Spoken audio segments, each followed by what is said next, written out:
नमस्कार, आप सबका सुमन चैनल पर स्वागत है। मैं आज आपको पंचांग में एक सीरीज़ शुरू कर रही हूँ। जो सीरीज़ का नाम जो है वह पंचांग सीरीज़ है। इस सीरीज़ में 5 एलिमेंट होते हैं जिनका नाम है, यानी हम ये कह सकते हैं 5 तत्व होते हैं। पहला तत्व जो होता है वह तिथि होती है, उसके बाद वार, फिर उसके बाद नक्षत्र को देखते हैं हम, और उसके बाद हम योग को भी देखते हैं। कई ज्योतिषी जो हैं वह ये कहते हैं कि भी हम तिथि से ही प्रिडिक्शन शादी की कर सकते हैं, लेकिन कोई ज़रूरी नहीं है कि हम और विधाओं का भी प्रयोग करें। विधाएं तो वैसे देखा जाए तो शादी की बताने के लिए बहुत सारी हैं, लेकिन मेरे विचार से तिथि से हम शादी की प्रेडिक्शन बहुत अच्छी तरह कर सकते हैं। तो अब मैं इसकी परसेंटेज तो नहीं बता सकती, लेकिन फिर भी मेरे विचार से तिथि से हम शादी के विषय में बहुत कुछ जान सकते हैं। जैसे हमारी शादी कैसी रहेगी, कब होगी, तलाक तो नहीं हो जाएगा, और घर में सुख शांति रहेगी, हमारा अपने पार्टनर से प्यार बना रहेगा, इत्यादि ऐसी बहुत सी बातों को हम तिथि के द्वारा ही देख सकते हैं। अब आप सब ये पूछेंगे कि हमें तिथि का तो पता ही नहीं, तिथि कहाँ से देखें। आप सब ने अपने जीवन में अपनी कुंडली तो अवश्य बनाई हुई होगी। आप अपनी कुंडली खोलिएगा और जो उसका सबसे पहले वाला पेज होता है वहाँ व्यक्ति विवरण लिखा होता है, और उस पेज के ऊपर ही आपकी तिथि लिखी होती है, वार लिखा होता है, नक्षत्र लिखा होता है, योग लिखा होता है, और भी बहुत सी बातें लिखी होती हैं। अब आप उसमें सिर्फ तिथि को देखिएगा।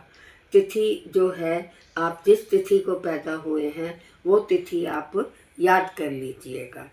अब मैं आपको एक बात ज़रूर बता देती हूँ कि तिथि जो होती हैं वह हमारी 30 तिथियाँ होती हैं। 15 तिथि शुक्ल पक्ष की होती हैं और 15 तिथि कृष्ण पक्ष की होती हैं। अब पहली जो तिथि, आज मैं आपको सिर्फ पहली तिथि के विषय में ही कुछ जानकारी देना चाहूँगी। पहली जो तिथि होती है वो प्रतिपदा तिथि कहलाती है।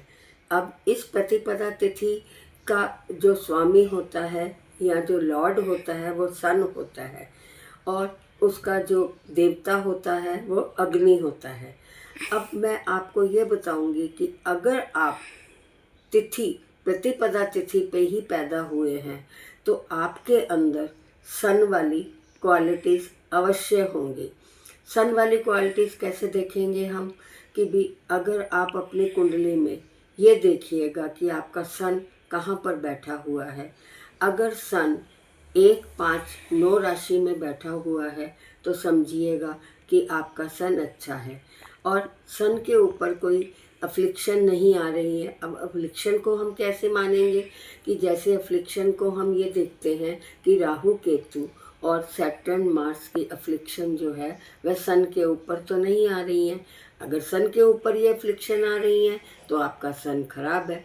अगर सन के ऊपर कोई अफ्लिक्शन नहीं है तो समझिएगा आपका सन जो है वह अच्छा है। अब सन को जानने के लिए आप कैसे देखेंगे, आपके अंदर क्या होगा कि आपके अंदर लीडरशिप क्वालिटी हमेशा रहेगी। आप सबके बीच में अपनी एक अलग पहचान बनाकर रहते हैं। आप दुनिया के पीछे नहीं चलेंगे, दुनिया आपके पीछे चलेगी। आप यही सोचते हैं जहाँ भाई मैं जो है मैं सबसे अच्छा कार्य करता हूँ, आपसे आपकी ईगो हमेशा आपको डिस्टर्ब करती रहती है। अगर अब इसके लिए अगर आपका सन खराब है तो तिथि का लॉर्ड ही जब खराब हो जाएगा, तो अगर आपकी कुंडली में तिथि का लॉर्ड अच्छी जगह पे बैठा हुआ है तब तो तिथि हम शादी की और भी बातों को कंसीडर करेंगे, शादी का कारक भी बताएंगे, शादी के और भी ग्रह को देखना पड़ता है कि वह ग्रह कैसे हैं और कैसे शुभ है कि अशुभ है।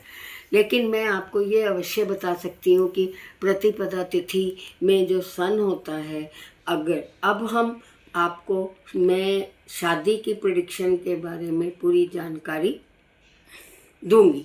अब हम कैसे देखेंगे कि भी हमारी शादी कैसी रहेगी, अच्छी रहेगी, बुरी रहेगी, डाइवोर्स तो नहीं हो जाएगा, हम खुश रहेंगे कि नहीं। अब आप अपनी कुंडली में 7th हाउस को देखिएगा। सबसे पहले 7th हाउस में जो राशि लिखी हुई है, उस राशि का लॉर्ड जिस जगह पे बैठा है उसके ऊपर कोई अफ्लिक्शन तो नहीं आ रही है।